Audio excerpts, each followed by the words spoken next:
Here's a shocking story that's hard to believe could happen in modern times. On September 23, 2022, in Sukabumi, West Java, Indonesia, 3 fishermen went fishing by the Samandiri River. Before they could even cast their lines, they discovered a girl's body wedged between rocks along the riverbank. Terrified, they immediately reported it to the police. The investigation revealed something horrifying. The killer was the girl's adoptive mother. Even more appalling was the motive: jealousy over the girl's closeness to her own sons. But that's not all. What followed was even more unimaginable.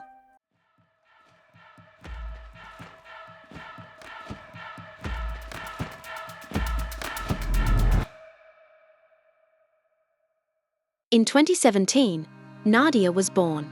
The arrival of a new life should have been a joyous occasion. But Nadia's parents could not feel happy. Nadia's mother suffered from mental illness. After Nadia was born, her mother's condition grew increasingly severe. She would often throw Nadia outside the house. When bathing Nadia, her mother couldn't tell whether the water in the tub was scalding or cold. Sometimes, even if it was boiling hot, she would still put little Nadia into the water. Fortunately, Nadia's father intervened in time, saving the vulnerable child from harm. Nadia's mother would not only harm her own child, but also frequently injure herself. Each time she self-harmed, little Nadia would be terrified into uncontrollable sobbing. In these circumstances, the household was nearly filled every day with the screams of a woman, intertwined with an infant's ceaseless wailing. Under this dual torment, Nadia's father could endure no more. He decided to divorce her mother. After the divorce, due to her mental illness, Nadia's mother was deemed unfit for custody. On the other hand, Nadia's father considered the infant a burden and refused to take her in. Thus, 2-month-old Nadia was abandoned by both parents. Indonesia's abandoned infant management system was fundamentally flawed from the outset. In this country, discarded babies existed completely outside administrative oversight. No government tracking, no social safeguards. Consequently, the tragic evidence littered every corner of society. Newborns dumped in alleyways, infants abandoned near market stalls, helpless babies left exposed to the elements.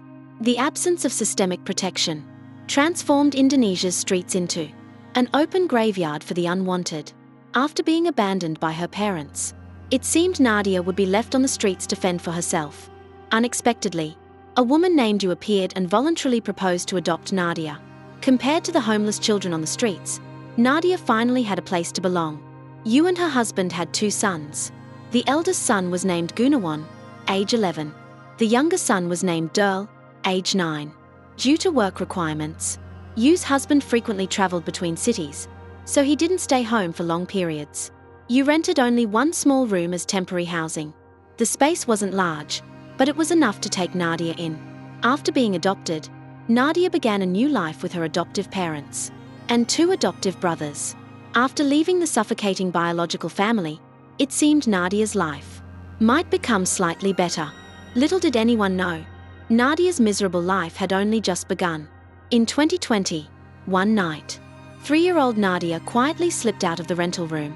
She stumbled along the road for a while. The village had very few street lights. Only 3 years old, Nadia was terrified. As she walked, she suddenly stopped, hiding in the bushes by the roadside, to seek a little warmth and shelter. It was unclear how much time had passed.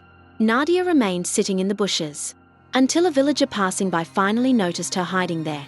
The kind villager lifted Nadia out of the bushes and patiently asked why she was alone outside so late. With tears in her eyes, Nadia told the villager she had suffered abuse from her adoptive parents at home, that her body ached all over, and that she had run away to escape further beatings. After hearing Nadia's stammering account, the villager decided to first check her injuries. When the villager lifted her clothes, what appeared before their eyes were Nadia's scars covering her entire body, a truly horrifying sight. The scars on Nadia's body were of varying ages. Seeing these wounds, the villager immediately realized this was no ordinary child discipline. Nadia's adoptive parents had clearly gone far beyond reasonable limits. So the villager took Nadia to the police station. After accepting the case, the police quickly summoned Nadia's adoptive parents. Yu and her husband rushed to the station together. Seeing Nadia curled up in the corner, Yu pretended to be extremely worried.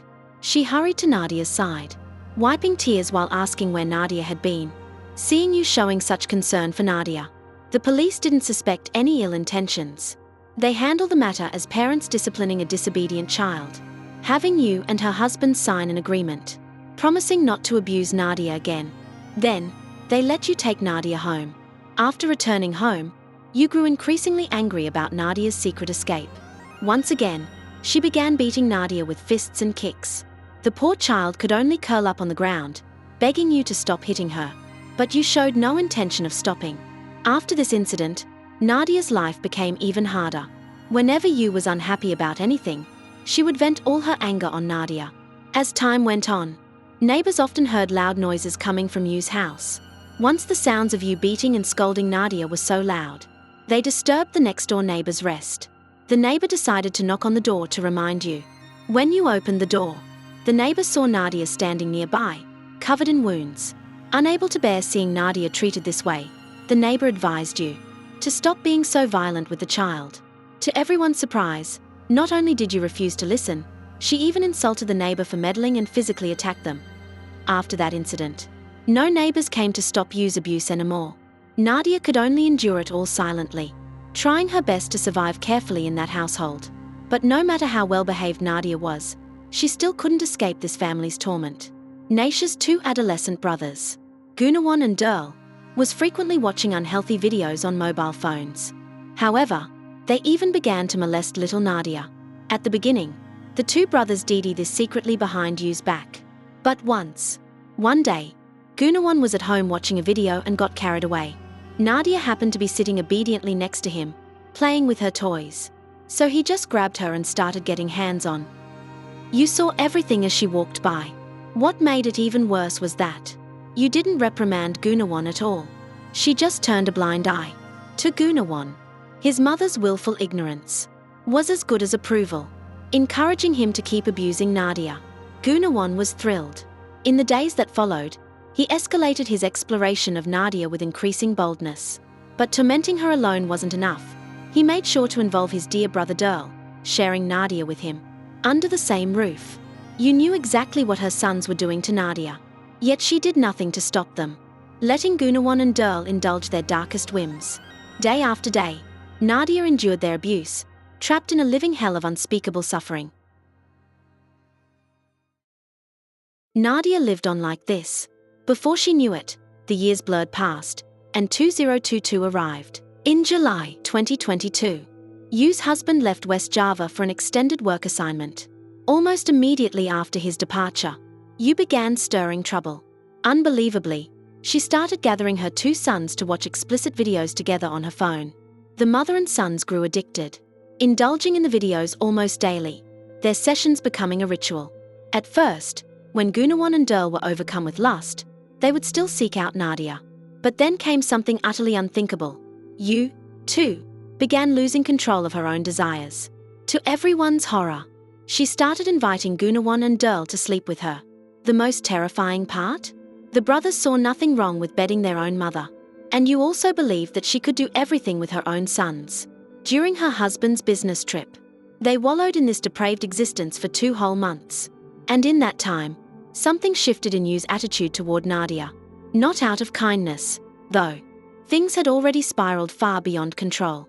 During this time, Gunawan and Derl would still occasionally vent their urges on Nadia. In the past, Yu had never restrained her sons in this matter. But lately, she'd grown strangely resentful of their actions, almost as if she were jealous.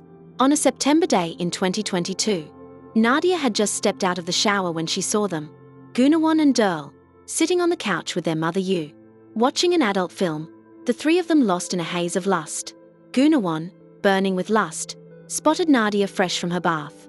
Without hesitation, he lunged at her, with Derl hot on his heels, eager to join in. Witnessing this scene, Yu was consumed by jealous rage, a wildfire of fury scorching through her veins. The blinding anger stripped away her last shred of sanity. She threw herself at Nadia and began savagely beating the helpless girl.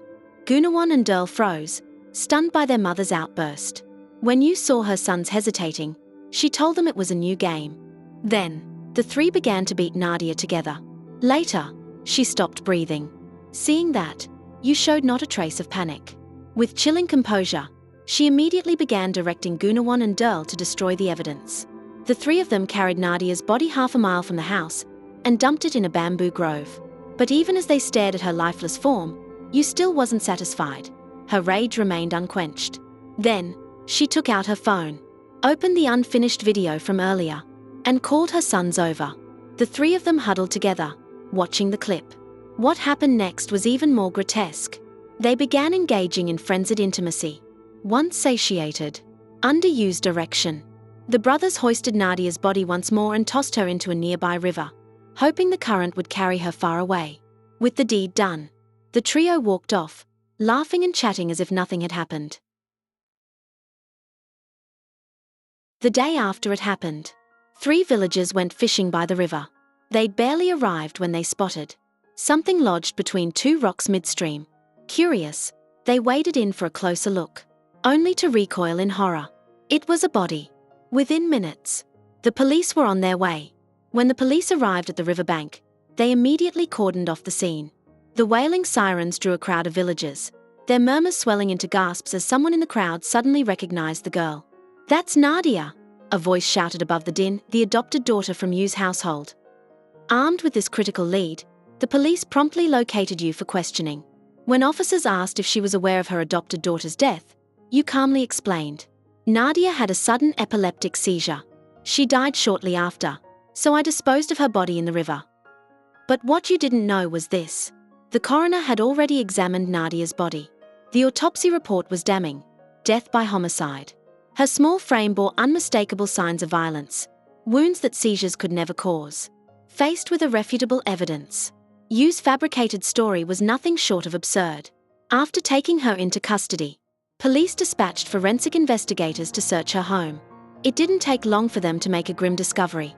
On Derl's old underwear, semen stains mixed with Nadia's DNA. With irrefutable proof in hand, police immediately arrested 16-year-old Derl. Under relentless interrogation, his psychological defenses crumbled.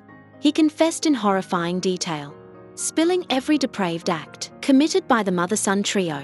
The case remains under investigation, but given the unfathomable brutality involved, one thing is clear: only the harshest sentencing could begin to balance the scales for Nadia.